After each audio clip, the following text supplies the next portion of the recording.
Cheers. Cheers. Delicious. So I've got the chocolate milk today, our whole milk chocolate milk. I love our kefir. This is a plain kefir. I was going to say plain or vanilla.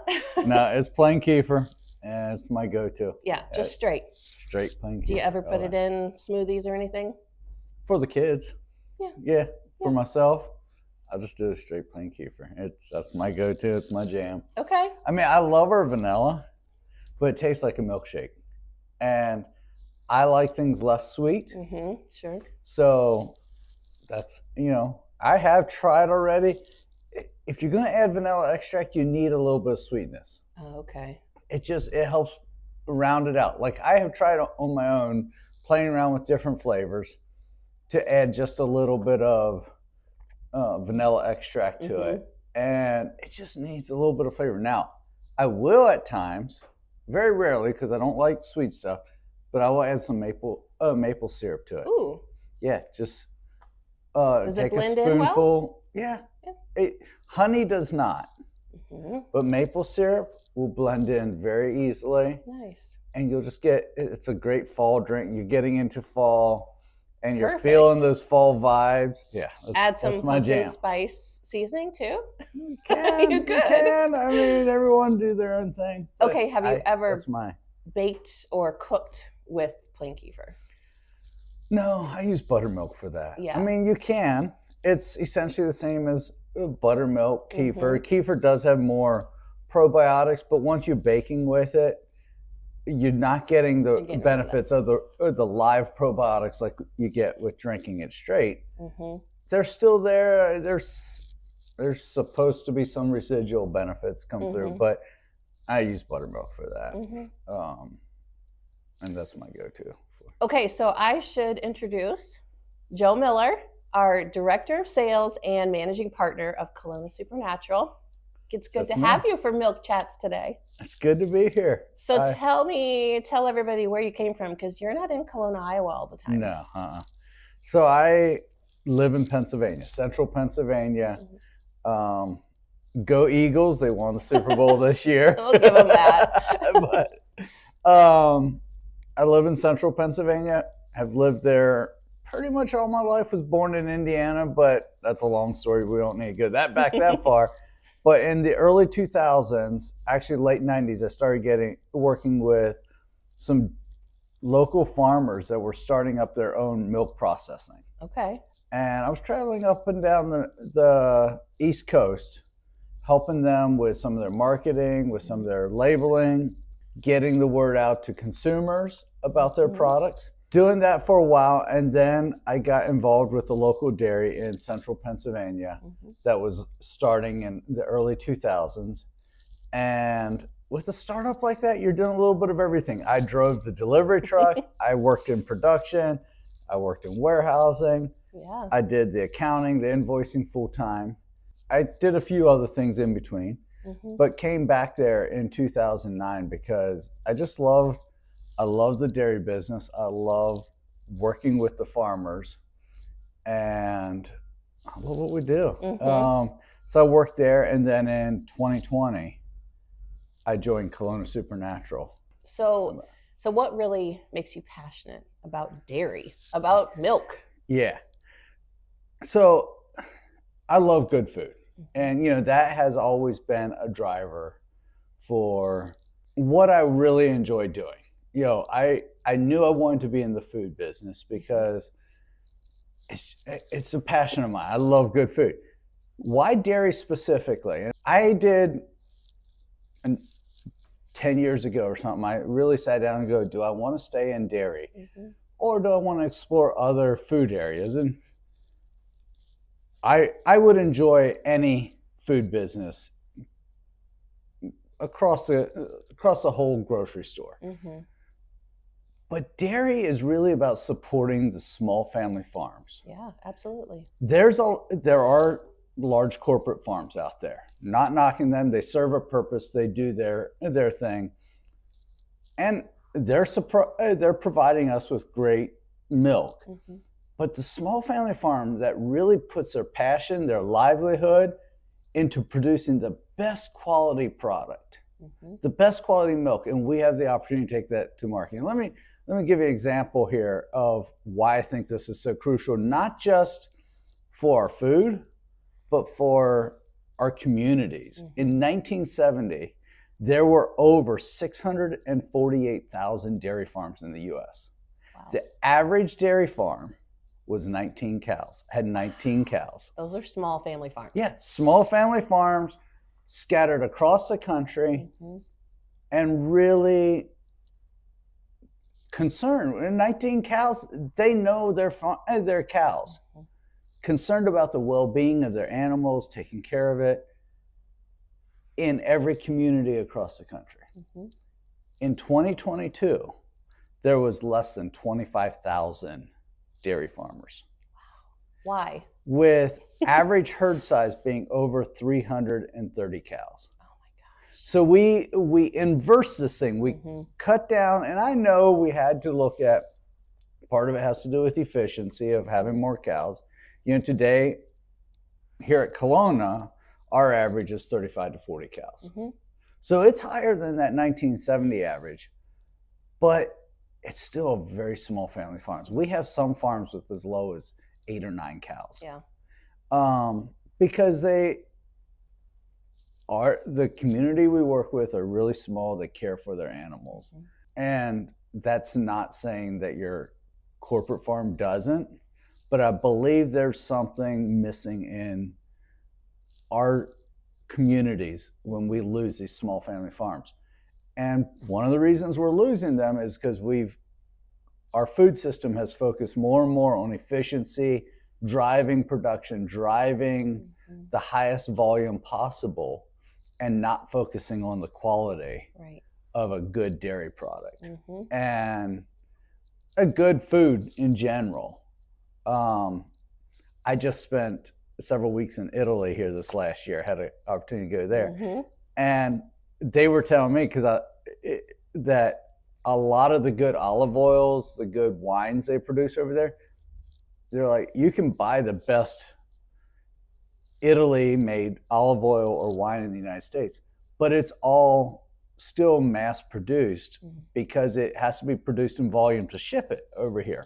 I bring that up to say, hey, while over there you can get small batches, you know, these unique production runs. And I bring that up to say, that's a lot of what's happening in the United States is we have this beautiful country of 48 states spread across the country. And our food production has focused on how can we drive efficiency and volume and get the same product spread throughout the country instead of highlighting the small batch production. The small family farm. So that's really what drives my passion on why dairy. And it's why I've been in for 25 years now and just loving the ability to support these small family farms. Yeah, tell me more about that support of the small family farms. How are we supporting them? So yeah, that's the first way is we do pay our farmers extra for their product. We want to support them with a living wage. They need to be awarded for the product they make. So that's the first thing. We also have a whole team that's dedicated to being out there, bringing the farmers the best practices. We host multiple trainings a year of good farming practices. The farmers are professional in their own field and of their own farm. So we do take we give them guidelines, but we say, you're the professional for your farm. You need to run it as best for your farm, not trying to create a mega farm out of a bunch of small farms, you know? That makes sense. So our farms, we have 65 small family farms. They do things individually, but we set the overall parameters and what we're looking for from the farmers. Part of the way we do that is providing them the education and the best practices. And it's fun. You get a group of farmers together and you open up time for them to talk and they'll start saying, well, I did this past year. What? How'd you do? Yeah. You did that? How did it work for you? And they will start talking, and you will get this growing sense of excitement, because it's like every one of us in our own field, we're always looking to do the best job we can. And this is their own sweat equity, their own money equity, because there's a lot of value in these farms. In some areas, I don't know, right around here, there's a lot of development, but in some areas, they could sell it to a developer for, buildings or for other uses, but they choose to prioritize the farming, and we want to reward them accordingly. That's great. And that's how we support the farmers in those multiple ways. And then we try to also showcase their products on grocery shelves across the country. If we can show them, hey, here's where your milk ended up at, there's a sense of pride in that. And we love being able to bring that back to them. Yeah. Okay, so on your farm tours that you talked about earlier, your experience on the farms, visiting some of our Kalona farms, have you ever had some funny experiences with our cows? Yeah, cows are incredibly curious. But I will say, I grew up as a young kid. My dad was part of a dairy farm when I grew up, and then we moved away from that community, and he moved off the farm. So there was a period of time I wasn't, but even during that time, my dad never lost his love for the family farm. So farmers need vacation too. It's one of the reasons I got to give it. I couldn't be a farmer. They 365 days a year, 24 hours a day, they're supporting their cows. They have to be there. So Dad took this role where he would, if a farmer wanted to go on vacation, he would do relief milking for them. Okay. And so when we moved out of that community, into the community we moved into, there was family farms all around, and he would offer to, if a farmer went on vacation, he would milk their cows for a week. And as a preteen, as a young teenager, I thought it was pure torture to have to get up at 3 a.m. in the morning and go milk those cows. And it's cold outside, and you don't want to, but it was really good for me. So I had been around cows a lot. Never really had, had a concern. They're, at the end of the day, they're big, lovable animals. So I never really had, I've had circumstances where you had 30 people that were from the city that weren't used to animals, and where it was like, okay, now at the end of the day, these are still big honking animals. You got to be careful. You got to be respectful around them. But personally, I never really had any experiences. But now, Emily, I know you, when you joined us, you were not necessarily from a farming background. Oh, not at all. My family is not in farming. I think I can remember being out with some cows at one point, but never with them. Like, growing up, they were behind a fence. So my first time with cows would be on a Kalona farm, and it is a little I was nervous because they are huge. They are big animals. Well, first they usually run, step away from you, because I don't know what you're going to do to me, what you're going to, film me for. So, but after a while they warm up and they get closer and closer. And I've had multiple Instagram lives, we've been live on Instagram, and this cow just keeps using me as a scratching pole. And they just want to be loved. Like, they're big puppy dogs. That's a good way to put it. Yeah. And they love to get their heads scratched. Yeah. Here's another unique thing. I'm sure you've already seen it. Each cow has their own personality. And you will get the standoffish cow, the aloof cow. You'll get the one that's just a big, playful animal. You'll get the one that's a little bit territorial. But they're also herd animals. So the territorialism kind of gets knocked out of them by the rest of the herd. Yeah. It's like, okay, knock it off. Okay, we're all here together. Knock it off. I love hearing from the farmers about the personalities, because and they all have names. You know, they name each cow, and they know their personalities because they've said, "Oh, well, that's Sally, and she's kind of sassy. You know, don't get too much in her way because she'll prove who's boss." And it's so fun to hear them talk about them like a family member. You know, this is part of their group. So have you gotten any of them to name a cow Emily yet?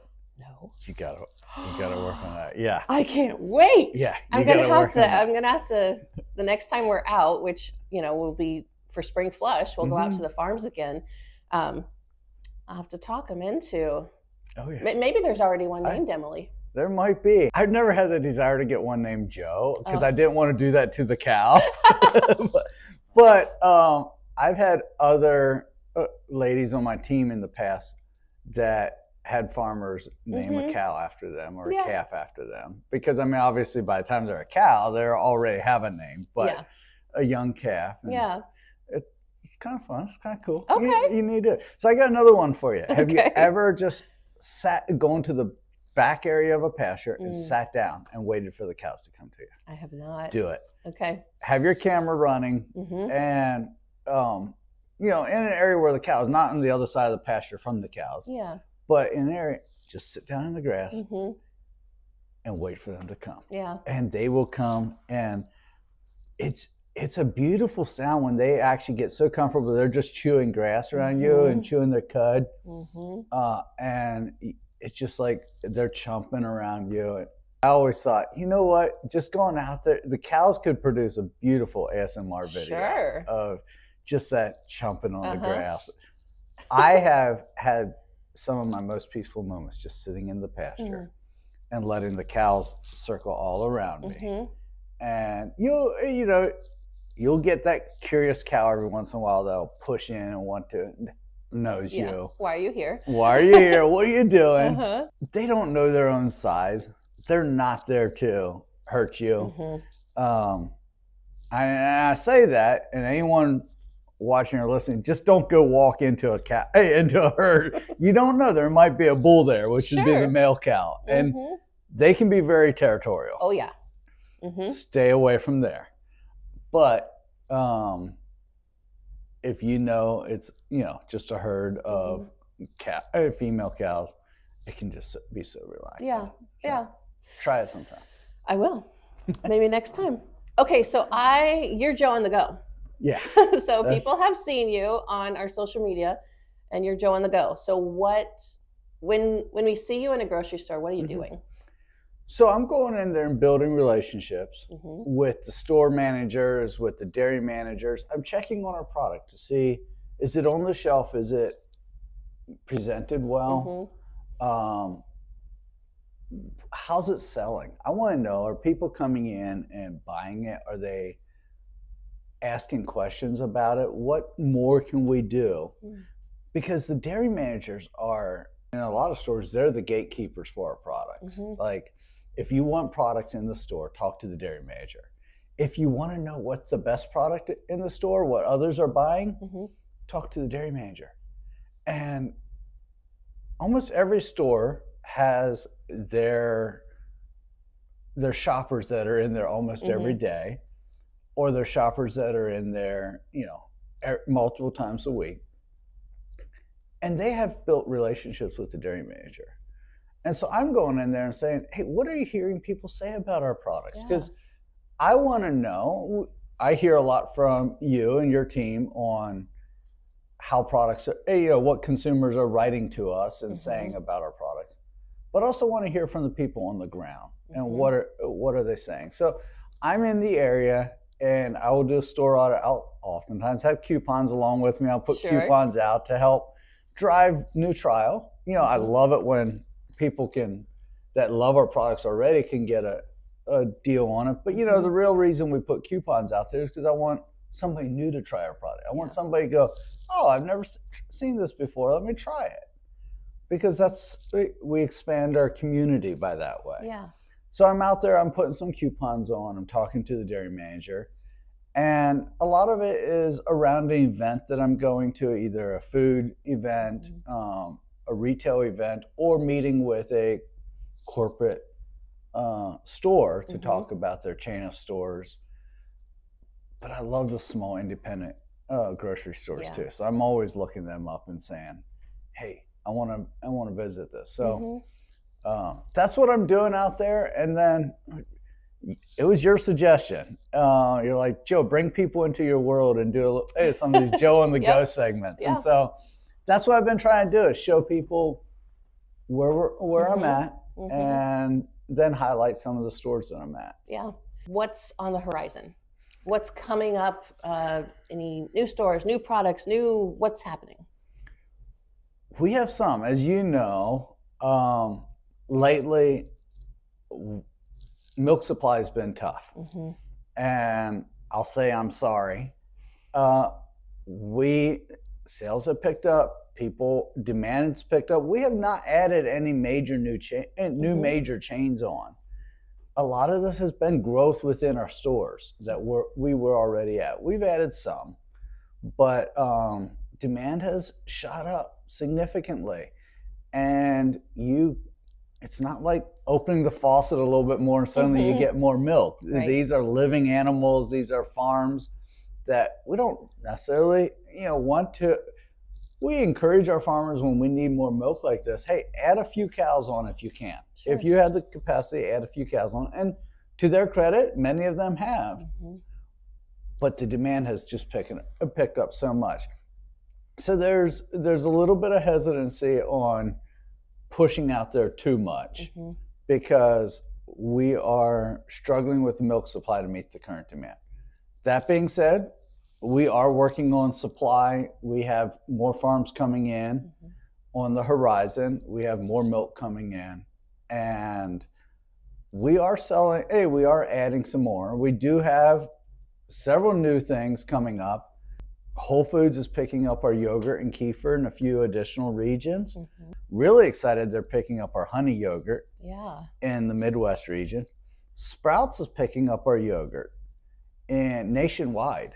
There's a few areas like that we're growing. And then, we can't ever sit still on saying, are there other products we should be looking at? And we don't have anything to announce right now, but we're going to keep experimenting in the kitchen in the back and saying, is there something else? I mean, I would extend it to anyone listening.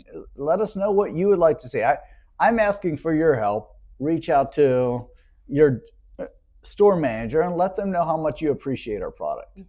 Because I go back to, again, the dairy manager knows what people are shopping. But when he hears from his customers that say, I love this Kalona SuperNatural cottage cheese, or I love this Kalona SuperNatural buttermilk, or even the whole milk, they remember that. And then another customer comes along, hey, what cottage cheese do you recommend? Well, I've heard from people that say that Kalona SuperNatural cottage cheese is really, really good. And that goes a long way to helping support our family farms, supporting our community, our production here, supporting getting products out. But then it also works if you know there's a product of ours you like,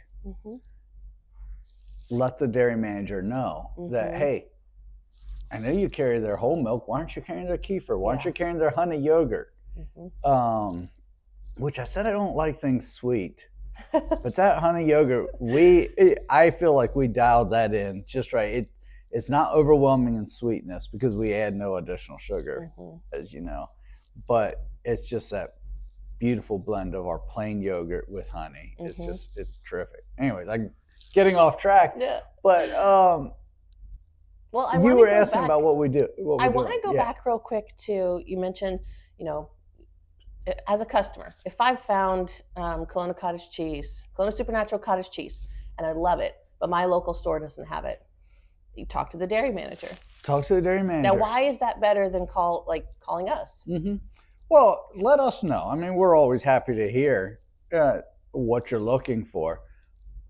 But I am talking to these dairy managers or to the corporate reps already. Mm-hmm. And they know that I want to get the product in on the shelf. What they have to decide is, will consumers buy it? Right.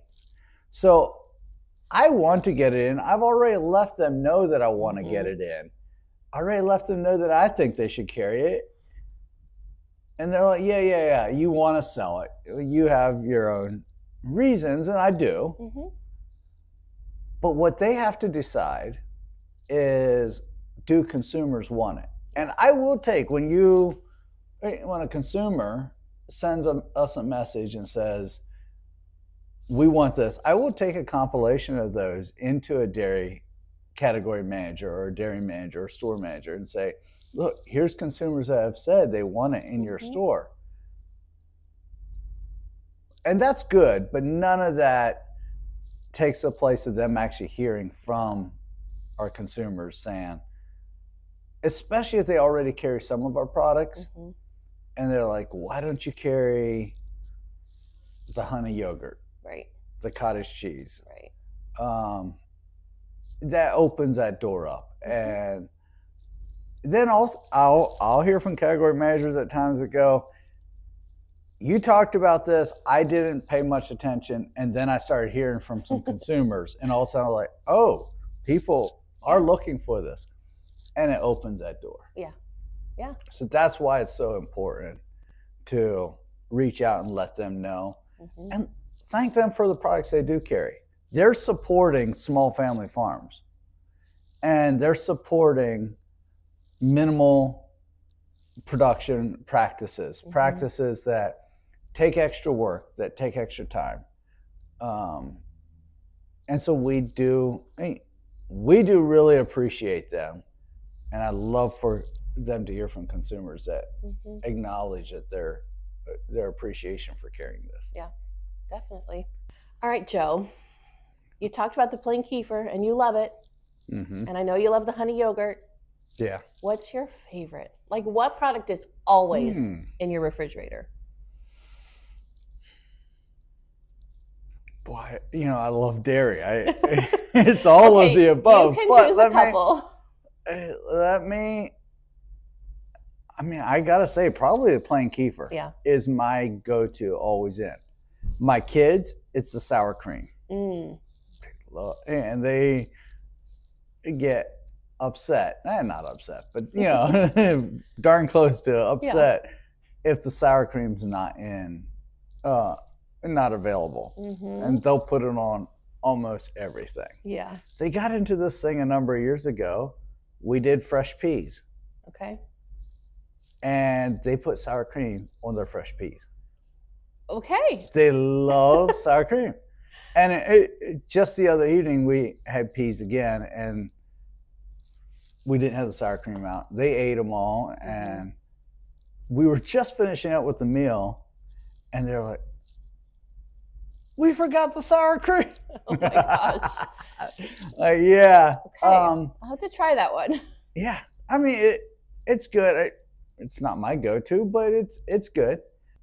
I love a good lunch salad with a spoonful of cottage cheese on top. Okay, yeah. The other thing that I have done for several events, and having guests over at the house, having a party there, is using the cottage cheese to make a caprese salad. It's always mozzarella, right? But you can take the cottage cheese, put a little dollop down, lay a tomato on the side on it, or a cherry tomato, and put a little bit of, I'd chop up my basil and sprinkle that over, black pepper, olive oil, and it's a cottage cheese caprese salad. And I'm sure there's some people in Italy screaming at me right now, but I love it. I love it. It's good. So that's kind of my little party trick. Is just a simple salad to serve. Elevating it though. What is your favorite, Emily? Well, I will say something that's always in, because I have 4 kids, is the whole milk. So we always have whole milk in the fridge for the kiddos. And myself as well, but we have been doing a lot with the French onion dip lately. Okay, so, it's French onion dip. So what can you dip into it? Cut up vegetables, carrots and celery. I mean, of course you can dip chips in there. We use it for way more than a dip. So breakfast time, scrambled eggs, a dollop of French onion dip in there. Yeah. So, instead of, it really does the seasonings that you would have put in anyway, and it has that cream component of it. So French onion dip, scrambled eggs is very good. And then the creamy French onion dip soup. I can't stop making it. I knew you were going to get to that, because you all made that, and I didn't make it right away. And I kept hearing the whole team going, "Did you make that yet, Joe?" Because, again, I don't live locally. So I didn't get to try it then. I didn't make it right away. And we made it for Thanksgiving Day. Oh, that was so good. I've made it multiple times since we featured it on our socials. Yeah. But my kids love it. My 12-year-old, it's her favorite soup. And not regular French onion, but creamy French onion soup. So regular French onion soup with a whole container of French onion dip. It's so good. It changes it. And I've recommended it to multiple people, sent the recipe off to multiple friends to say,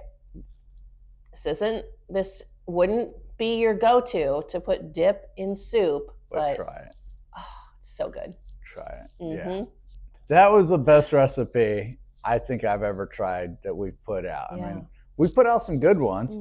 We did at home, talking about cottage cheese, we did the cottage cheese tots, was it? Yes. They were good. They were. They were so good. I tell you what, they're dangerous because you have them around, you'll eat them all. Right. But it's okay. Yeah, it is. It was cottage cheese and I think cauliflower, like frozen cauliflower. That's what it was, yeah. Good. So I'm going to ask you now, I'm going to go back to our conversation about, I've been in dairy for a long time, and I shared my passion of why I got into dairy. I'm curious from your standpoint of, I'd love if you want to share a little bit of what brought you into knowing about quality dairy.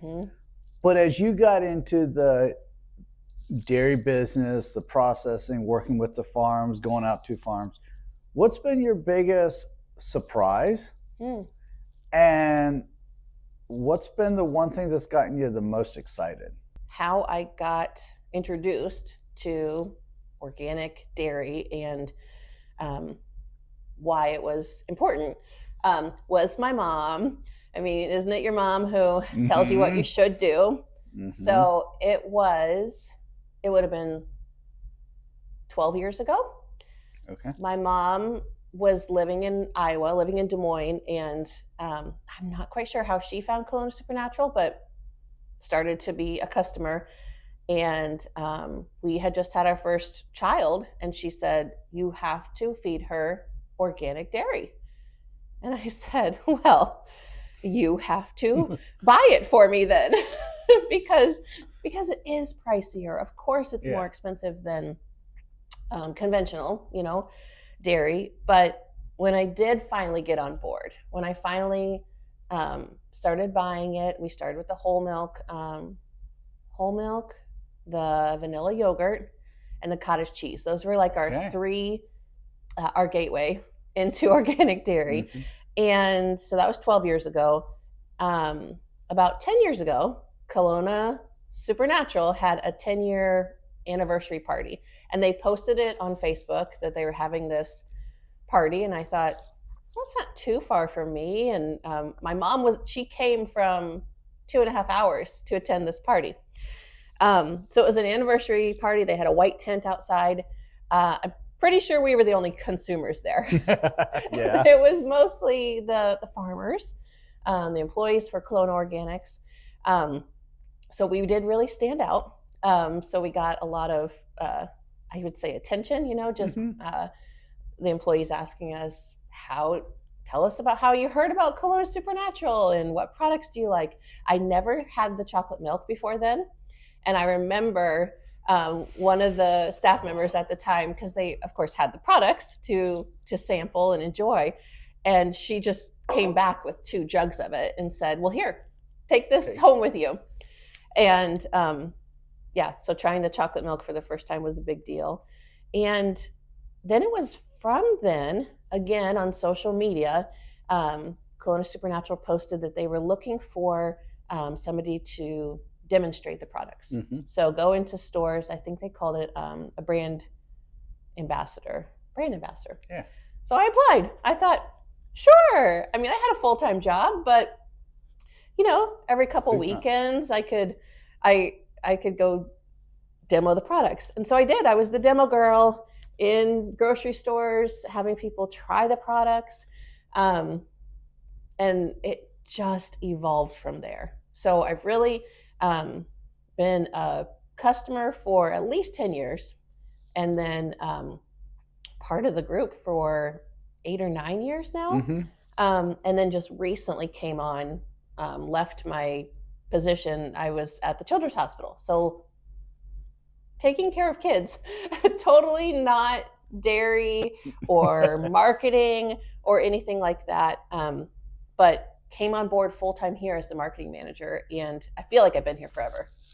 I don't feel like I've ever done anything different than this. Well, I'd say you brought the experience of being here forever, but it feels like you just joined yesterday. Yeah. It's been so much fun to have you as part. So I'm going to ask you a question. That was 10 years ago. We did a 10th anniversary celebration. Do you have anything planned for this year? So that would be, this year, 2025. Yeah. Yes and no. Yes, because I want to. No, because I haven't gotten myself in gear to plan it. But yes, we definitely are planning to do something. Yes. Okay. Definitely want to do a celebration of 20 years of the brand, 20 years of Kalona SuperNatural. We want to thank our customers just as much, because we really appreciate you. Obviously, without customers, we would not have an organic dairy brand. We couldn't be supporting the family farms. That's true. Yeah. Absolutely. So keep an eye on social media for announcements about our 20-year celebration. Awesome. I look forward to it. I look forward to seeing what we do. Yeah. You'll be invited. All right. Fully plan to be here. Okay, Fully good. plan to be here. Good. No, we're looking forward to it, and looking forward to meeting more of our customers over the year. I'll keep doing Joe on the Go. Maybe I'll do a teaser Joe on the Go before I head somewhere the next time, and say, hey, if you're in the area, come by. I'll have some. I'll give you coupons for 2 jugs of chocolate milk this time. Whoa. Yeah, exactly. That would be great. So, that's really, I imagine when you're out there at the grocery stores and you encounter a real live customer, that's fun. I love to find someone with our products already in their cart and just go up and shake their hand and say thank you. Yeah. And then I oftentimes buy the product for them. So, because it's a way of saying thank you for the support. It's very much appreciated. And again, I think those numbers are just brought such stark reality to me of losing over 600,000 farms in the period of 50 years, 55 years. Yeah. That's drastic. And if we want to support and not have our farms disappear and not go the way of mass-produced products, we have to find some way to support it. And for me, it's been the way I've been supporting it is getting out there, and the way you've been supporting it is getting out there and sharing what we're doing, how we're producing this. Yep. And then, I'm circling back around, but our ethos here has always been, we get the best quality milk from our farms, and then we do our best to bring that exact same product to the consumers without alteration. Yeah. So low temp pasteurization and following through each step of the way of just bringing the cleanest, least processed products to the market. Yeah. Something to be proud of. Exactly. Yeah. Something to cheer for. Cheers. Cheers. Thank you for talking to me today. It's been my pleasure.